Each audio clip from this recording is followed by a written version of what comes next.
Hello నమస్తే నేను అశోక్. ఆంధ్రప్రదేశ్లో రోడ్ల పరిస్థితిపైన ఏ ప్రభుత్వం వచ్చినా కూడా విమర్శలు ఎదుర్కొంటూనే ఉంటుంది. గతంలో జగన్మోహన్ రెడ్డి అధికారంలో ఉన్నప్పుడు మెయిన్గా ఈ రోడ్లకు సంబంధించిన పరిస్థితిపైన పెద్ద ఎత్తున విమర్శలు ఎదుర్కొంటూ వచ్చింది. ఇటు పవన్ కళ్యాణ్ కావచ్చు, చంద్రబాబు నాయుడు కావచ్చు, విమర్శలు చేస్తూనే వస్తున్నారు. అసలు రోడ్ల దుస్థితి దయనీయంగా ఉందంటూ కూడా మాట్లాడుతూ వస్తున్నారు. ఒక విధంగా ఎన్నికల్లో అదొక పెద్ద ఇష్యూగా పోర్ట్రేట్ చేస్తూ కూటమి అధికారంలోకి రావడానికి, వైసీపీ ఓడిపోవడానికి కూడా కారణమవుతూ వచ్చింది. నిజం చెప్పాలంటే గత ప్రభుత్వానికి సంబంధించి రోడ్ల దుస్థితి అధ్వానంగా ఉంది, రోడ్ల దుస్థితి దరిద్రంగా ఉందనేది కూడా ప్రతి ఒక్కరు చెప్పుకుంటూ ఉంటుంది. మరీ ఊహించేంత అద్భుతంగా లేదు, కానీ దారుణమైన స్థితిలోనే ఉందని చెప్పేసి కూడా మనం చెప్పుకోవచ్చు. గ్రామాలకు సంబంధించి మెయిన్గా పంచాయతీలకు సంబంధించినటువంటి రోడ్లన్నీ కూడా చాలా దయనీయంగా ఉన్నాయి. చిన్న చితకపాటి వర్షానికే రోడ్లన్నీ కూడా నీళ్లతో నిండిపోయి బురదతో నిండిపోయేటువంటి పరిస్థితిని కూడా మనం చూసుకుంటూ వచ్చాం. అయితే ఆ ఇష్యూస్ అంతా కూడా పెద్ద ఎత్తున ప్రొజెక్ట్ చేసుకుంటూ వచ్చింది కూటమి సర్కార్. ప్రొజెక్ట్ చేసుకుంటూ వచ్చి జగన్మోహన్ రెడ్డి పతనానికి, జగన్మోహన్ రెడ్డి ఓడిపోవడానికి కూడా ఒక విధంగా రోడ్ల ఇష్యూ కూడా ఒక కారణంగా చెప్పుకోవచ్చు. అయితే కూటమి అధికారంలోకి వచ్చిన తర్వాత మొదటి ప్రాధాన్యతగా మొదటి 6 నెలల్లోనే ప్రతి గ్రామానికి సీసీ రోడ్లు కావచ్చు, అలాగే తార్ రోడ్లు మేము నిర్మిస్తామని చెప్పినటువంటి కూటమి సర్కారు మరి ఆ విధంగా అడుగులేస్తుందా? కూటమి సర్కార్ అధికారంలోకి వచ్చి 17 నెలలు పూర్తి చేసినటువంటి నేపథ్యంలో ఇప్పటి వరకు ఎన్ని రోడ్లు వేసింది, ఎన్ని వేల కిలోమీటర్లకు సంబంధించిన రోడ్లు వేసింది అని చెప్పేసి కూడా ఇప్పటి వరకు దాని మీద పూర్తి స్థాయి ప్రకటన అయితే లేదు. అయితే ఈరోజు టీడీపీ మీడియాకి చెందినటువంటి టీడీపీ పత్రికల్లో ఒక ప్రధాన కథనం వస్తూ వచ్చింది. ఆ ప్రధాన కథనం ఏంటంటే నేను అది చూసిన తర్వాత ఖచ్చితంగా దీని మీద స్పందించాలనిపించింది. అందుకోసమనే నేను ఈ వీడియో చేస్తున్నాను. ఒక పేపర్లో, ఆంధ్రజ్యోతి పేపర్లో ఈరోజు రహదారులకు సంబంధించి ఫ్రంట్ పేజ్లో ఒక ప్రకటన చేసుకుంటూ వచ్చారు. దాని మీద పెద్ద ఎత్తున రాసుకుంటూ వచ్చారు. రహదారులపై విపత్తుల పగ అంటూ కూడా ఒక పెద్ద ఆర్టికల్ని కూడా రాసుకుంటూ వచ్చారు. ఈ రహదారులపై విపత్తుల పగ ఏంటి అంటే, కూటమి ప్రభుత్వం అధికారంలోకి వచ్చిన తర్వాత ఆంధ్రప్రదేశ్లో ప్రకృతి విపత్తులు పెరిగిపోతూ వచ్చాయి. వర్షాలు కావచ్చు, వరదలు కావచ్చు, అలాగే తుఫాన్లు కావచ్చు, వీటన్నిటి వల్ల కూడా రోడ్లన్నీ విధ్వంసం అయిపోతూ వచ్చాయి. తద్వారా ఆల్రెడీ కూటమి ప్రభుత్వం వేసినటువంటి రోడ్లన్నీ కూడా ఆ విపత్తుల వల్ల నాశనం అవుతూ వచ్చాయి. రోడ్లన్నీ కూడా గుంతలు పుడుచుకుంటూ వచ్చాయి, రోడ్లన్నీ కూడా గుంతలు ఉంటూ వచ్చాయి.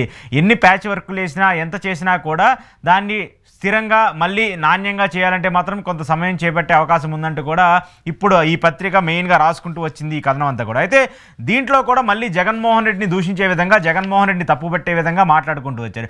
జగన్మోహన్ రెడ్డి గత 5 ఏళ్ల పాలనలో రోడ్లన్నింటినీ కూడా అధ్వానం చేశాడు, అధ్వినీయం చేశాడు. కనీసం గుంటలు కూడా పూడ్చలేనటువంటి పరిస్థితికి జగన్మోహన్ రెడ్డి వచ్చాడని చెప్పేసి కూడా కూటమి సర్కార్ అధికారంలోకి వచ్చి 2 సంవత్సరాలు దగ్గరవుతున్నా కూడా ఇంకా జగన్మోహన్ రెడ్డి మీద ఆరోపణలు చేసుకుంటూ ఈ కథనంలో జగన్మోహన్ రెడ్డి గురించి కూడా మెన్షన్ చేసుకుంటూ వచ్చారు. అయితే కూటమి సర్కార్ అధికారంలోకి వచ్చిన తర్వాత మొదటి ప్రాధాన్యతగా 2,000 కోట్ల రూపాయలని రోడ్ల కోసం రిలీజ్ చేస్తూ వచ్చింది. మెయిన్గా పవన్ కళ్యాణ్ గారి పంచాయతీరాజ్ శాఖకు సంబంధించి కూడా పంచాయతీల్లో కావచ్చు, గ్రామాల్లో కావచ్చు, వెంటనే సీసీ రోడ్ల నిర్మాణాలకు సంబంధించి టెండర్లు పిలుచుకోవాలని చెప్పేసి గతంలో ఏవైతే పెండింగ్లో ఉన్నటువంటి టెండర్లకు సంబంధించిన నిధులు రిలీజ్ చేస్తామని చెప్పేసి చెప్పినటువంటి నేపథ్యంలో చాలామంది కొత్త రోడ్లు వేయడానికి టెండర్లు వేస్తూ వచ్చారు. ఆ టెండర్లను దక్కించుకొని చాలా గ్రామాల్లో కూడా రోడ్లు కావచ్చు, అలాగే బ్రిడ్జిలు కావచ్చు, గ్రామాలకు సంబంధించి దాటలేటువంటి వాగులకు సంబంధించిన బ్రిడ్జిలు కావచ్చు, వీటన్నిటిని కూడా నిర్మాణం చేపడుతూ వచ్చారు. అయితే ఈ ఏడాదిన్నరలో కూటమి రిలీజ్ చేసినటువంటి 2,000 కోట్లతో నిర్మించినటువంటి రోడ్లన్నీ కూడా ఈరోజు గుంతలమయంగా మారాయి. ఆ గుంతలన్నింటిలో కూడా చిన్న వర్షం పడినా, చితకపాటి వర్షం పడినా కూడా ఆ గుంతల్లో నీరు నిలిచిపోయి అవన్నీ కూడా సముద్రంలాగా తలపించేటువంటి పరిస్థితి కనిపిస్తుంది. మొన్న మోందా తుఫాన్ సైక్లోన్కి సముద్రం ఎంత అల్లకల్లోలంగా మారిందో, దాని ద్వారా ఆ సముద్ర తీర ప్రాంతం ఎంత కోతకు గురైందో అంతకంటే దారుణమైనటువంటి పరిస్థితికి వాన పడితే రోడ్లు వేసినటువంటి పరిస్థితులు ఆ రోడ్లన్నీ కూడా గుంతల్లో నీళ్లు నిలబడి అంతకంటే దారుణమైనటువంటి అధ్వాన స్థితికి రోడ్లు ఉన్నాయి. మరి ఇంత నాణ్యమైనటువంటి రోడ్లు వేసినటువంటి కాంట్రాక్టులకి, ఆ కాంట్రాక్టులు ఇచ్చినటువంటి ప్రభుత్వానికి ఒక విధంగా మనందరం గట్టిగా చప్పట్లు కొట్టాలి. 2,000 కోట్ల రూపాయలకి సంబంధించి రోడ్లు వేసినటువంటి అది కూడా నేను చెప్తాను ఎన్ని వేల కిలోమీటర్ల రోడ్లు వేశారనేది కూడా. కూటమి సర్కార్ అధికారంలోకి వచ్చిన తర్వాత ఏడాదిలో గుంతలు పూడ్చేందుకు 2,000 కోట్లు ఇచ్చింది. అంతలోనే వర్షాలు, తుఫాన్లతో దారులు దెబ్బతీశాయి. దాని ద్వారా రోడ్లన్నీ కూడా అధ్వానంగా మారాయి. మోందా తుఫాను వల్ల దెబ్బతిన్న 3,388 వంతెనలు, 31,000 కిలోమీటర్ల రోడ్లు, తక్షణ మరమ్మతుల కోసము 1,700 కోట్ల రూపాయలని విడుదల చేసింది కూటమి సర్కారు. పూర్తి స్థాయిలో వీటన్నిటినీ కూడా కొత్త రోడ్లు నిర్మించాలంటే సుమారు 6,150 కోట్లు కావాలని చెప్పేసి టీడీపీ మీడియాకి సంబంధించి ఆంధ్రజ్యోతి పత్రిక ఈరోజు ఈ వార్తను ప్రకటిస్తూ వచ్చింది. అంటే 2,000 కోట్ల రూపాయలు ఆల్రెడీ ఖర్చు చేశారు. మళ్ళీ మోందా తుఫాన్ వల్ల దెబ్బతిన్నటువంటి రోడ్లకి మరమ్మతులు చేయడానికి, ఆ గుంతలు పూడ్చడానికి, ప్యాచ్ వర్కులు వేయడానికి మరొక 1,700 కోట్ల రూపాయలు కూడా రిలీజ్ చేస్తూ వస్తున్నామని చెప్పేసి చెప్పినటువంటి కూటమి సర్కారు ఆల్రెడీ 2,000 కోట్ల రూపాయలతో వేసినటువంటి రోడ్లు ఎలా ఉన్నాయి? ఒక వర్షం పడితే ఒక చిన్న తుఫాన్ వస్తే దానికి సంబంధించి రోడ్లన్నీ కూడా అధ్వానంగా మారిపోతాయా?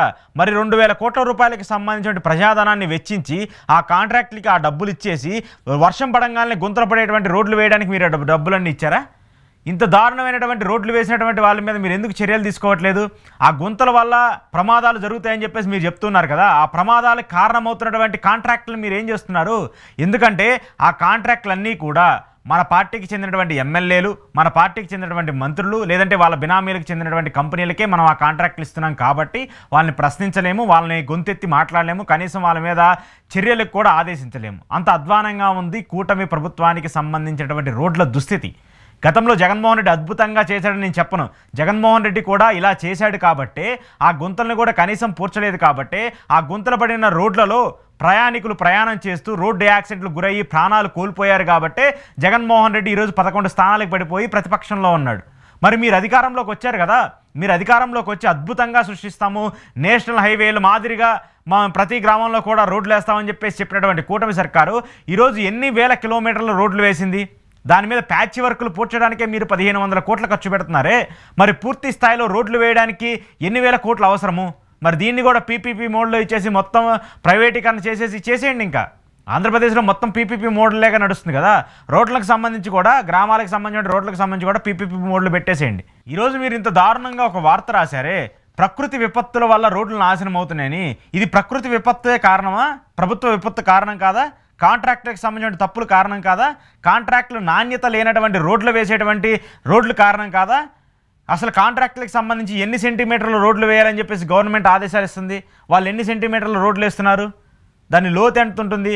దానికి వాడుతున్నటువంటి తారు కావచ్చు, ఆ కాంక్రీట్ కావచ్చు, దానికి సంబంధించినటువంటి సిమెంట్ కావచ్చు, ఏ నాణ్యతమైనటువంటి సిమెంట్ని వాడుతున్నారు? అసలు ఎప్పుడైనా చెక్ చేస్తున్నారా? టెస్టింగ్ టీం అంతా ఏం చేస్తుంది? వాటి మీద ఎప్పుడైనా వార్త రాశారా?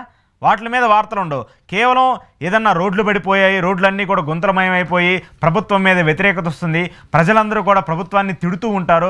ఆ వార్తలు తెలిసిన వెంటనే దాన్ని కప్పిపుచ్చడానికి ఇదంతా కాదు చంద్రబాబు నాయుడు తప్పు అసలు చేయలేదు, చంద్రబాబు నాయుడు గారు అధికారంలోకి వచ్చిన తర్వాత, పవన్ కళ్యాణ్ అధికారంలోకి వచ్చిన తర్వాత వెంటనే రోడ్లకు సంబంధించి ఇన్ని వేల కోట్లు ఖర్చు పెట్టేశారు, కానీ వర్షం పడంగానే ఆ రోడ్లన్నీ కూడా మళ్ళీ నాశనం అయిపోయాయి, వర్షం పడంగానే ఆ రోడ్లన్నీ కూడా గుంతలు పడిపోయాయి, కాబట్టే ఇదంతా కూడా ప్రకృతి తప్పు, చంద్రబాబు నాయుడు గారు తప్పు కాదని చెప్పేసి ప్రకృతిని కూడా వాడుకునే స్థితికి ఈరోజు కూటమి ప్రభుత్వం టీడీపీ మీడియా వచ్చిందంటే మరి దాన్ని ఏమనాలో కూడా అర్థం కావట్లేదు. మరి ప్రజలు వీటన్నిటిని చూసి నవ్వుకుంటున్నారా, లేదంటే ప్రజలు వీటన్నిటిని చూసి ఇంక వీళ్ళు ఇంతే మాట్లాడతారు, ఏది జరిగినా కూడా ఎవరో ఒకళ్ళ మీద తోసేసే ఇంపాక్ట్ మాట్లాడుతున్నారు అనేది కూడా అర్థం కానిటువంటి సిచ్యువేషన్కి వస్తుంది. అయితే రోడ్ల దుస్థితికి మాత్రం ఖచ్చితంగా అధ్వానమైన దయనీయమైన స్థితి ఉందనేది మాత్రం క్లియర్ కట్గా అర్థమవుతుంది.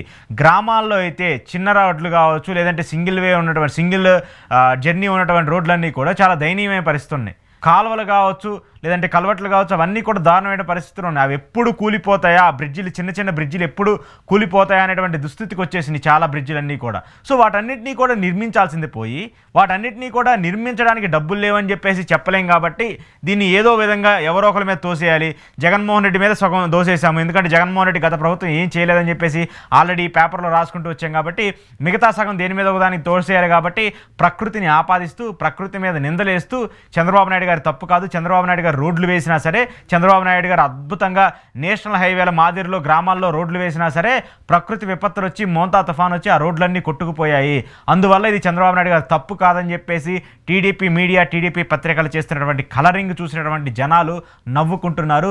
వాళ్ళు రాసినటువంటి వార్తలు చూసి జనాలు సిగ్గుపడుతున్నారు. ఎందుకంటే ప్రభుత్వం చేయాల్సినటువంటి ఒక మంచి పనిని కప్పిపుచ్చే విధంగా మీరు చేస్తున్నటువంటి ప్రచారము, తప్పుల్ని ఎండగట్టేందుకు, తప్పులు మాట్లాడితే లేదంటే వాళ్ళని ఏదైనా చేస్తే వాళ్ళని అరెస్టులు చేసి వాళ్ళని ఇబ్బంది పెట్టేటువంటి చేస్తున్నటువంటి కూటమి ప్రభుత్వానికి సంబంధించిన నిర్ణయాలు ఇవన్నీ చూస్తూ ఉన్నప్పుడు ప్రజలు ఆలోచిస్తున్నారు మీరు చేసేటువంటి అంశాలకు సంబంధించి. కాబట్టి ఈరోజు రోడ్లకి సంబంధించి మీరు ఒక వార్త రాస్తేనో, లేదంటే అది తుఫాను వల్ల రోడ్లన్నీ కూడా ఇలా అయ్యాయని చెప్పేసి మీరు చెప్తేనో ప్రజలు నమ్మే స్థితిలో లేరు. ప్రజలకి ఎంతో కొంత వాస్తవాలు తెలుసు. రోడ్లకి సంబంధించిన దుస్థితి గురించి, రోడ్లకు సంబంధించిన పరిస్థితుల గురించి ప్రజలకి పూర్తి స్థాయిలో అవగాహన ఉంది. మీరు ఈ వార్త రాసినంత మాత్రాన ప్రజలు నిజంగానే ఇది ప్రకృతి తప్పు అనుకునేటువంటి సిచ్యువేషన్లోకి అయితే ఖచ్చితంగా రాదు. కాబట్టి ఇక నుంచైనా ఈ రోడ్లకు సంబంధించిన మరమ్మతుల మీద పూర్తిగా దృష్టి పెట్టండి. మంచి కాంట్రాక్టులకి రోడ్లు ఇవ్వండి, నాణ్యమైనటువంటి రోడ్లు వేయాలని చెప్పేసి మీరు సివియర్గా చెప్తే, సీరియస్గా చెప్తే వాళ్ళు వేస్తారు. అలాగే చెప్పకుండా మీ ఎమ్మెల్యేలకు, మీ కంపెనీలకు చెందినటువంటి వ్యక్తులకి కాంట్రాక్ట్లు ఇస్తే మాత్రము రోడ్ల దుస్థితి ఇలానే ఉంటుంది. చిన్నపిల్లోడు వెళ్ళి అక్కడ నీళ్లు పోసినా కూడా రోడ్లకు బొక్కబట్టేటువంటి పరిస్థితి వచ్చేస్తుంది. వర్షానికి బొక్కబడేటువంటి పరిస్థితి వచ్చిందంటే, గుంటలు పడేటువంటి పరిస్థితులు వచ్చిందంటే, చిన్నపిల్లాడు రోడ్డు మీదకి వెళ్ళి ఒక డబ్బా పెట్టి నీళ్లు పోస్తే అక్కడ కూడా గుంతలు పడేటువంటి పరిస్థితికి వచ్చేటువంటి స్థితి ఉంది. కాబట్టి కొంచెం జాగ్రత్తగా ఒళ్ళు దగ్గర పెట్టుకొని కాంట్రాక్టులకి మంచి కాంట్రాక్టులు సూచిస్తే బాగుంటుంది. అలా కాకుండా మీకు ఇష్టం వచ్చిన వాళ్ళకి రోడ్లు కాంట్రాక్టులు ఇస్తే మాత్రము ఆ రోడ్ల దుస్థితి ఇలానే ఉంటుంది. ప్రజలు మిమ్మల్ని తిట్టుకునే పరిస్థితే వస్తుంది.